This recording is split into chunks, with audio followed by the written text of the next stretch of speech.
Hey everyone, Georgie here with Ukraine Matters.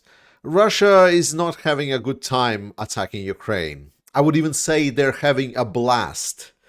But we're going to talk about reasons and what else is happening on the front line right now. Is a lot of things to talk about, so I'm going to try to be as compact as possible.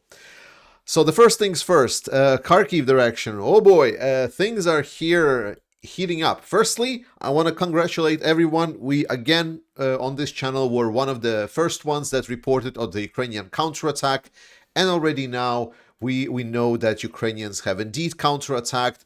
However, it seemed that people take the news and they don't really evaluate the full context, and they report it as it's like it's a maximally effective effort and that everything is already done. So I've seen some report that Ukrainian counterattack also means that Ukrainians are basically already pushing the Russians out of the northern Kharkiv direction and so on. No, they're not. The Russians still has a grouping here. More importantly, this is where Russia, after their initial push that they went into the area, they got their faces caved in. So they started trying to kind of set up certain positions, after which now Ukrainians counterattacked them, and Ukrainians were able to return certain positions from the Russians. Most notably, the area of Vovchansk. If at some point Russians controlled about 40% of Vovchansk and Ukrainians controlled 60%, so right now, Russians only control about 30% of the city. Ukrainians were able to move again into the northern part of Vovchansk and take Russians out and move them away from certain areas of Vovchansk. However, the city is under constant shelling. If you look up pictures from the damages that are being done to city, especially the aviation bombs that Russia is throwing on it, the city is now completely wiped out. It's a desert. So within just a couple of weeks, Russia has wiped out another Ukrainian city. In any case, the point that what I'm making is that this was a relatively limited counterattack by Ukrainians, that they were exploiting the fact that Russia is not dedicating additional resources to this area yet. What we know so far is that after that initial push that I just talked about, Russia has now been gathering certain forces beyond the border, and they were considering where to send these forces, because Vovchansk direction is relatively potentially viable. In the Vovchansk direction, they are in relatively okay position in the north with the Ukrainians and Russians fighting in the city. They also were able to more or less reach this river over here. So in this narrow point, Russians can potentially cross the river, move towards this area, like maybe siege this town, and essentially attack Ukrainians that are right now tied in the Vovchansk area into the side of the into flank, and maybe take over this whole city. And Vovchansk is a nice logistics point, so whenever Russia would want to do anything else in northern Kharkiv, they would have some kind of logistics hub that they can use for the fight onwards. Additionally, they have also this direction open from Staritsa to Izbitske, so this one is also potentially viable with an option to maybe try to flank the Ukrainian forces that are defending against this incursion over here. So there is a possibility here. This area over here is not as lucky for Russians. Here, Russians got completely stuck in Hlyboki. Ukrainians have counterattacked in Hlyboki, and Russians there are not having a good time. These areas over here are mostly fields and forests, and there is like nothing of significance, so it's very hard for them to move. They need to really take this Hlyboki. It's basically what's preventing them from advancing further down the Rhine towards Liptsi, and they're not having a good time. So basically, it's a less favorable direction. Unfortunately for Russians, and we're going to talk about it now, Ukrainians have been getting reinforcements sent to the area. One of the reinforcements that have been sent to the area is Madjar. Now, if you don't know Madjar, he's the Jaga Jaga guy. A Jaga Jaga guy is basically, he's the commander of one of the most famous, if not the famous probably, the Birds of Madjar, the unit of unmanned aerial vehicles. So basically the drone squad. And this drone squad has arrived to Liptsi, which is located right over here on the left flank. And they have been wreaking havoc on Russians in later days. They are having a lot of drones. They're producing them themselves. It's a super efficient unit. They have been producing crazy results. Russians have been hunting for the head of Madyar for so long, but he's still alive and kicking, and he's sending a lot of Russians back to hell. And we need to talk about the second reinforcement that Ukraine get. Now, we've talked a lot about the fact that Ukraine needs to be allowed to strike Russians beyond the border. We just discussed it basically right away. You could have asked this question, well, if Russians are gathering in this area over here, can't Ukraine just hit them? And it couldn't before, but now it can. So majority of the countries that support Ukraine have allowed for Ukraine to strike targets inside Russia, except for Germany, Belgium, there are like two tapes. There's like countries that didn't allow. It was, I believe, Belgium and Italy. And there is a country that allowed with restrictions. And the countries that allowed with restrictions is Germany and United States. And this is something that frustrates me to no end, because majority of the countries just allowed Ukraine, just use our weapons, strike, and there will be no issues with this. However, with US and Germany, they said that Ukraine can defend itself and use the weapons that they provided to strike Russians only in the areas where Ukrainians are being attacked from. So in this case, around the Kharkiv area over here. But it doesn't make sense, because we're not protecting a specific area here. We're trying to protect the country of Ukraine. Ukraine is being struck from all over the places in Russia. What does it matter if Ukraine fires and destroyed military targets? No one is saying that Ukraine should be using these weapons on the civilian or semi-civilian targets such as oil depots. Fuck it. Doesn't matter. But if it's a military target, why does it matter if it is around Kharkiv or it is not around Kharkiv? What about missiles that are flying to Ukraine from other parts of the Russian Federation? Why does it has to be specifically? Why does it always need to be one step after? Why Ukraine needed to get another city destroyed by Russians before there is finally an agreement saying it's like, oh, by the way, you should probably shoot back? Why are we still having this discussion? The point that I'm making is, now that that's been allowed, now Ukraine used the Western weapons completely confidently. There's been now strikes, there has been destroyed airfields, ammunition, all the grouping that Russians have been having with the additional reinforcements that we were planning to send in the area. Some of that were struck. There were columns that were moving around. They were destroyed. Ukraine has set absolute chaos on the area. We mentioned, like on my community post, I mentioned that Ukrainian HIMARS crews, they say they were shocked about how much weapons that they got, that they've never seen so many weapons. This is basically from recently emptied out. It's over 300 missiles here. And I'm pretty sure a lot of these missiles reached their targets. The point that I'm making is, and also, United States didn't allow ATACMS weapons to be used. Why are we in this game again? Why are we like, ATACMS got introduced to Ukraine? Instantly, Ukrainians were able to target the ships, the airplanes, and so on of Russia. Why Ukraine cannot attack? Also, they can use the Gimlers rockets from the Gimlers to strike forces concentrations, to strike anti-air systems, to strike like missile launch systems, but they cannot use Gimlers rockets to, for example, strike military airfields. Why? Well, because this is like a stationary target, so it doesn't really, I guess, like as the Biden definition is, that they don't really produce threat to Ukraine right away. It's the stupidest shit ever. The point that I'm making here is that it doesn't matter. Ukraine struck Russia with Western weapons. Have you seen what the response is? Like, do we see nuclear escalation somewhere? Ukraine destroyed nuclear weapons. Oh, hey. No. The answer is no, and it always will be no. Russia has escalated at every step of this war. At every step of this war, Russia has been offered an off-ramp. Putin has been offered every possibility to take what he grabbed and get out. And essentially, like it's talking in diplomatic language, they would say, move it to a diplomatic track to the occupation of Ukraine. They would put some kind of nice bullshit coating on it. So the offers to de-escalate for Putin have been on the table.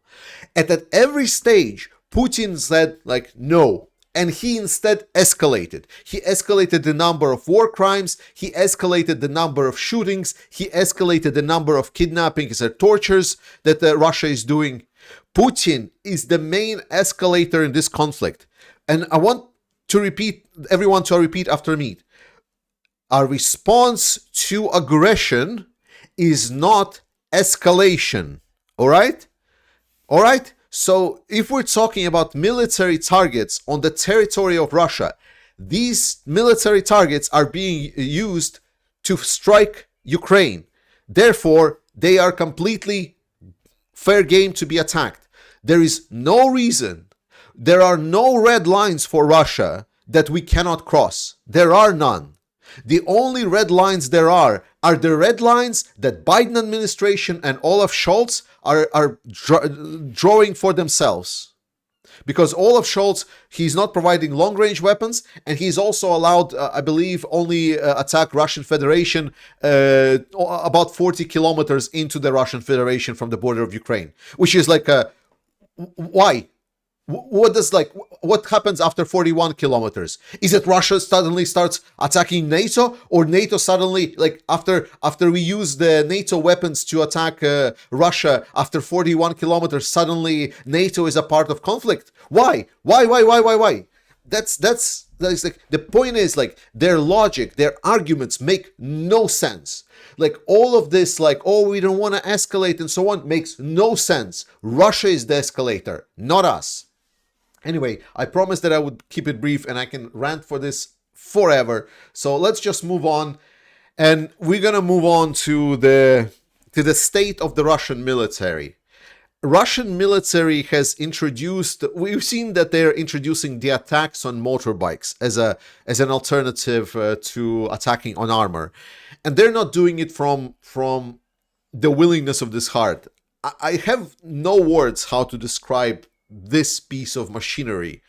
Imagine, like, in any military, say, stating is like 21st century military, use this to attack the enemy positions. It will be okay.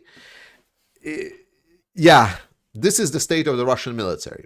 And the important discussion about this that I think it's important also to talk about is that while we are making fun and showing how hilarious the Russian military is, how low it has fallen, there is also an argument to be made that this kind of diminishes the effort that Ukrainian soldiers are doing, that they're fighting a huge machine, because the effort and the damage that they're doing to Russians is enormous, and it costs a lot of lives of Ukrainians to fight them. So we must not diminish their effort. What I want to say with this picture is to praise that effort, because Russian military went from the Second World military with like these hundreds and thousands, endless, infinite fields of BMPs and other vehicles, are now making chicken coops on wheels just so they can attack, because they are running out of equipment.